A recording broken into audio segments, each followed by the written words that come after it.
Lake George area, microlight 3992, base for landing runway 11 Lake George. Oh, gee, been out here, Lake George this morning, flown for about a couple of hours now. Yeah, fantastic day. The wind is a little bit strong, and that's why we're getting rocked around. Out here on a Nitro 200 XL frame, you can see the frame over the back.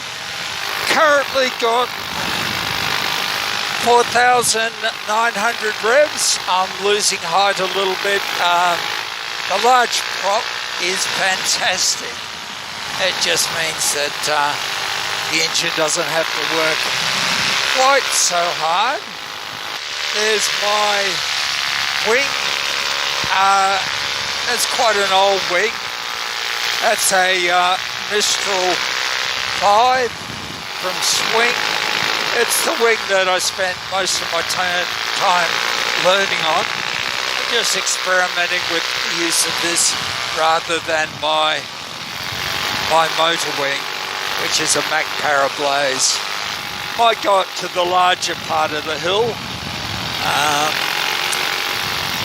trying too hard to stay close to the hill is not a very good idea, especially if there's a little bit of turbulence around. Fly over the rest area, going down through Geary's Gap now, and you'll see the highway to Sydney. Unfortunately, my engine causes the camera to vibrate when my engine is just idling, which it is now. Once I get up to the bigger part of the hill, I might even turn my engine off. It's certainly a lot easier to get across the gap when you've got an engine. Yeah, I enjoy free flying my hang glider, but the motor just adds a lot of options, a lot of flexibility. Absolutely fantastic. I can come out here to Lake George and or Yass and do quite significant flights, which is fantastic. My largest triangle currently is 313 kilometres from Yass to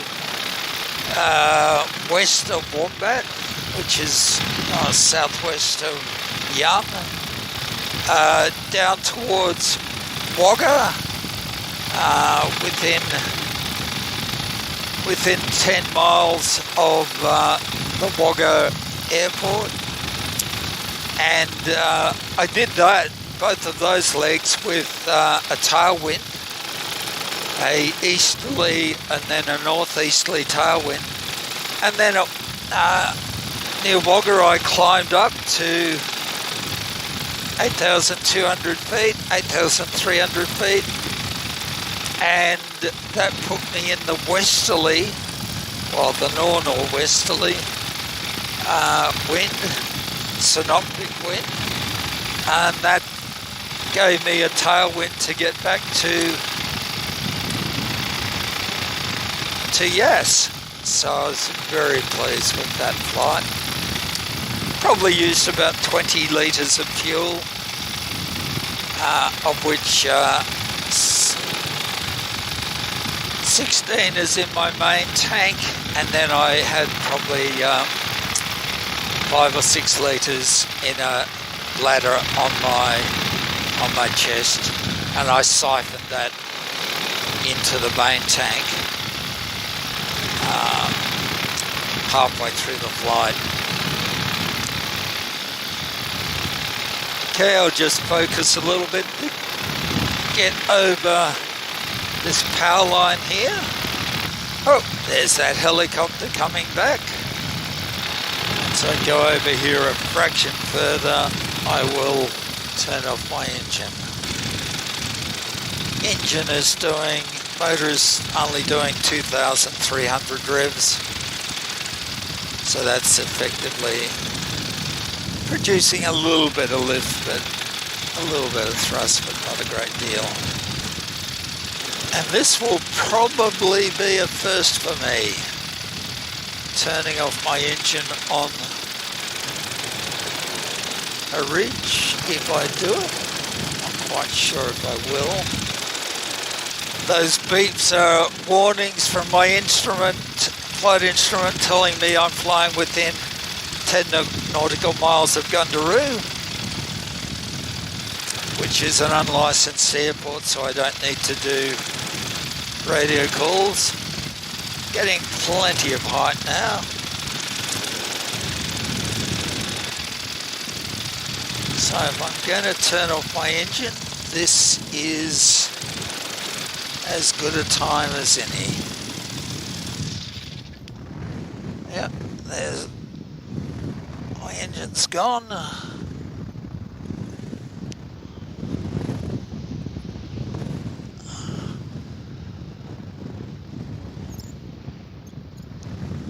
So that is a first for me. I'm not going to attempt to try too hard to stay up. I might just see if my engine starts. Woohoo!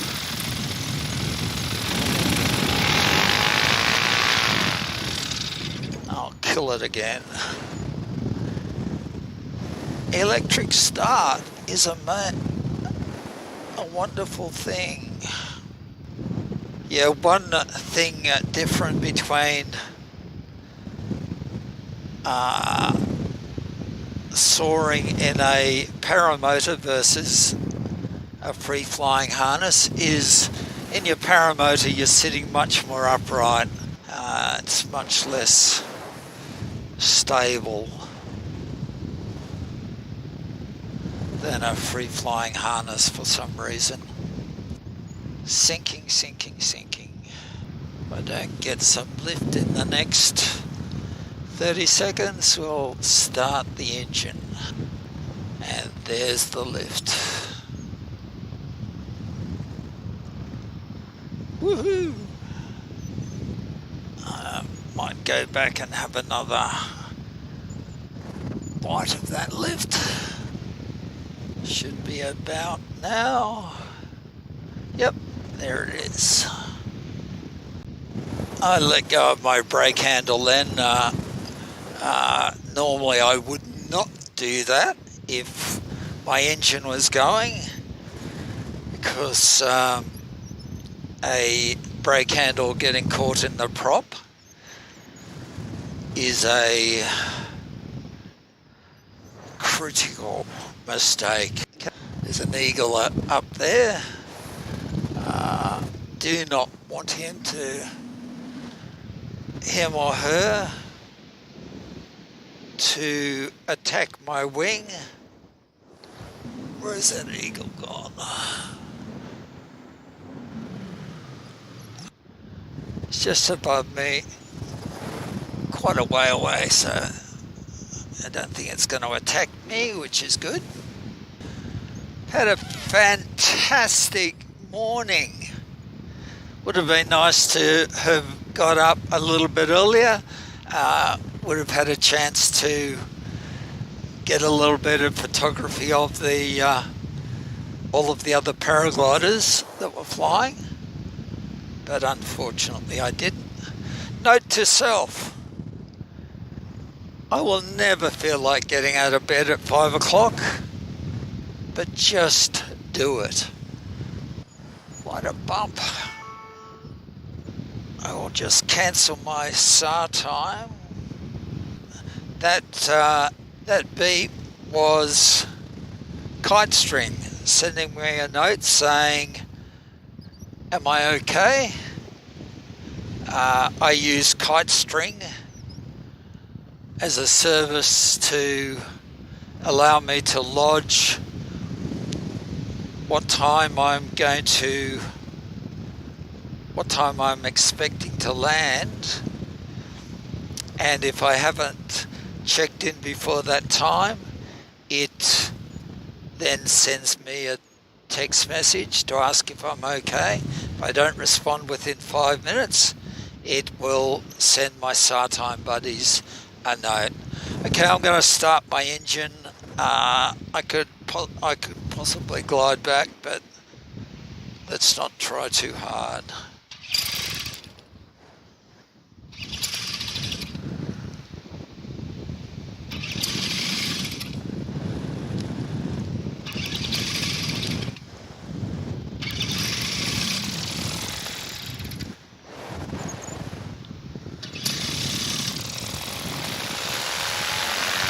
Woohoo!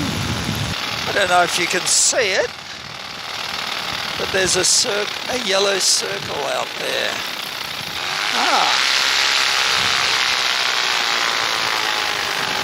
Someone's painted that. Let's go back and have another look at it.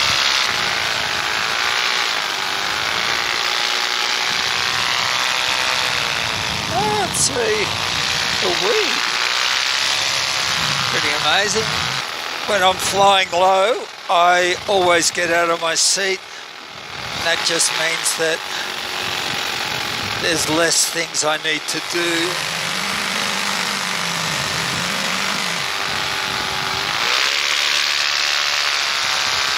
If I have an engine out. There's one of the famous Lake George beer bottles. Now let's see. There it is. Okay, if you look ahead as I go over it, you may be able to see that beer bottle.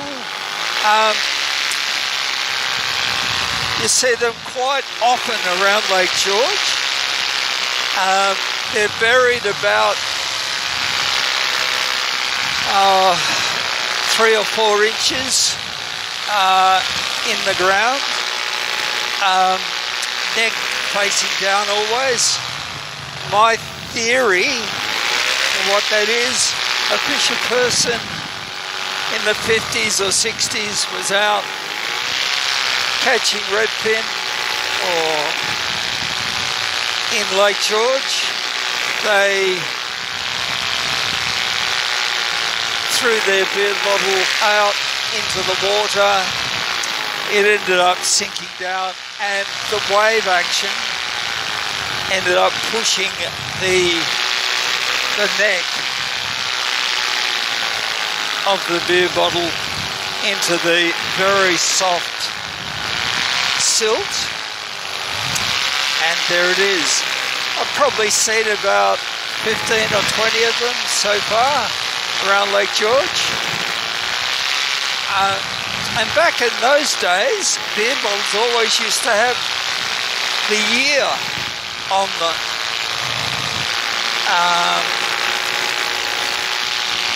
the base of the bottle. So found them in the 50s, mainly in the 50s, a couple early 60s, but yeah, a couple in the 60s. Actually gave one to a friend. I found one 1965, which was her birth. I'm looking for one for myself, 1956, but so far I haven't found one. Okay, we'll just get the camera organised and then come in for a landing. I generally do practice calls. It's always a good idea. Holy moly.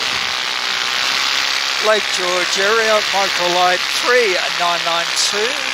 base for landing at runway 101 Lake George. Oh, gee.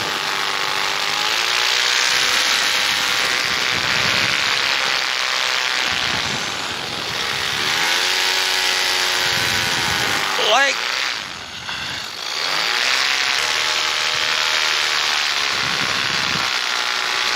Okay, time to land this.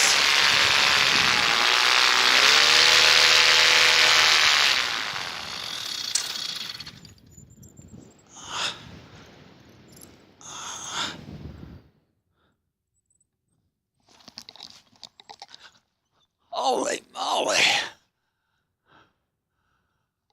Ooh, look what the wind's doing. My windsock is blowing southerly now. Well, a little bit before, very light. Before that, it was blowing easterly very strong. The wind conditions have just changed, so it's definitely the right time to be on the ground. Hey, absolutely fantastic day. Probably 2.5 hours flying. The initial thing was doing my fuel economy.